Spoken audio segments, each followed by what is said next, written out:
ସାରଳ ଗ୍ରାମରେ ଦ୍ୱାଦଶତମ ପ୍ରତିଭା ଅନ୍ୱେଷଣ ପିଲାମାନଙ୍କ ପ୍ରତିଭାକୁ ପ୍ରସ୍ଫୁଟିତ କରିବା ଲକ୍ଷ୍ୟ। ଜଗତସିଂହପୁର ଜିଲ୍ଲା ତିର୍ତ୍ତୋଲ ବ୍ଲକ ଅନ୍ତର୍ଗତ ଗରାମ ପଞ୍ଚାୟତର ସାରଳ ଗ୍ରାମରେ ନ୍ୟାସନାଲ କ୍ଲବ ଆନୁକୂଲ୍ୟରେ ଚଳିତ ବର୍ଷ ଦ୍ୱାଦଶତମ ପ୍ରତିଭା ଅନ୍ୱେଷଣ 2026 ଉତ୍ସବ ପାଳନ ହୋଇଯାଇଛି। ଏହି ଉତ୍ସବରେ 50ରୁ ଉର୍ଦ୍ଧ୍ୱ କୁନି କୁନି ପିଲାମାନେ ପ୍ରତିଯୋଗୀ ମାଧ୍ୟମରେ ନିଜ ନିଜର ପ୍ରତିଭାକୁ ପରିସ୍ଫୁଟନ କରାଇଥିଲେ। ତତ୍ସହିତ ସମ୍ବର୍ଦ୍ଧିତ ପ୍ରତିଭା ଭାବେ ଅବସରପ୍ରାପ୍ତ ପ୍ରଧାନ ଶିକ୍ଷକ ଶ୍ରୀଯୁକ୍ତ ଶଙ୍କର୍ଷଣ ନାୟକ, ସମାଜସେବୀ ତଥା ବ୍ୟାସ ଫାଉଣ୍ଡେସନର ଅଧ୍ୟକ୍ଷା ଶ୍ରୀମତୀ ସ୍ନେହମୟୀ ଆଚାର୍ଯ୍ୟ, ହାସ୍ୟ ଅଭିନେତା ଶ୍ରୀଯୁକ୍ତ ଶକ୍ତିଶଙ୍କର ବରାଳ, ଅର୍ଗସ୍ ନ୍ୟୁଜ୍ର ସାମ୍ବାଦିକ ଶ୍ରୀମାନ ପ୍ରଭାତ କୁମାର ପରିଡ଼ାଙ୍କୁ ମାନପତ୍ର, ପୁଷ୍ପଗୁଚ୍ଛ ଓ ଉପଢୌକନ ଦେଇ ସମ୍ବର୍ଦ୍ଧିତ କରାଯାଇଥିଲା।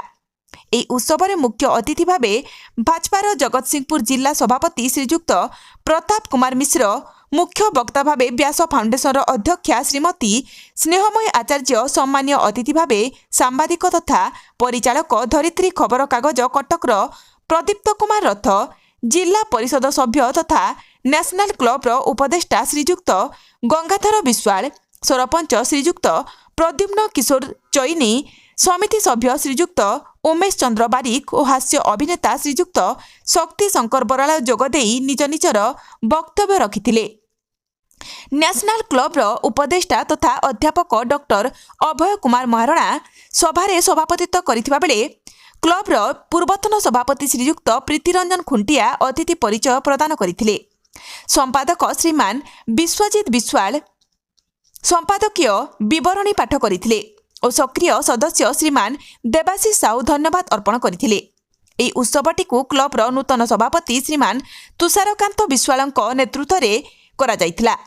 ଅନ୍ୟମାନଙ୍କ ମଧ୍ୟରେ ଶାଶ୍ୱତ ମହାରଣା, ସୁମନ ପାତ୍ର, ପ୍ରମୋଦ ପାତ୍ର, ଦୀପକ ପଣ୍ଡା, ତାପସ ସାହୁ, ରାଧାକାନ୍ତ ସାହୁ, ବୁବୁ, ଶାରଦା ରାଉତ, ସୌମ୍ୟରଞ୍ଜନ ରାଉତ, ବବୁଲ ସୁବାସ, ବଣ୍ଟି, ବିଶିକେଶନ ପାତ୍ର, ସତ୍ୟଜିତ ବିଶ୍ୱାଳ, ଅନିଲ ମହାରଣା, ଗୋରେଖନାଥ ବେହେରା, ଅବିନାଶ ମହାରଣା, ସଞ୍ଜୟ ମହାରଣା, ସଞ୍ଜୟ ସାହୁ, ଜୟନ୍ତ ପାତ୍ର, କୈଳାସ ବିଶ୍ୱାଳ, ପୁପୁନ, ବାବାଜୀ ଖୁଣ୍ଟିଆ, ରାହୁଲ ପ୍ରମୁଖ ସହଯୋଗର ହାତ ବଢ଼ାଇଥିଲେ।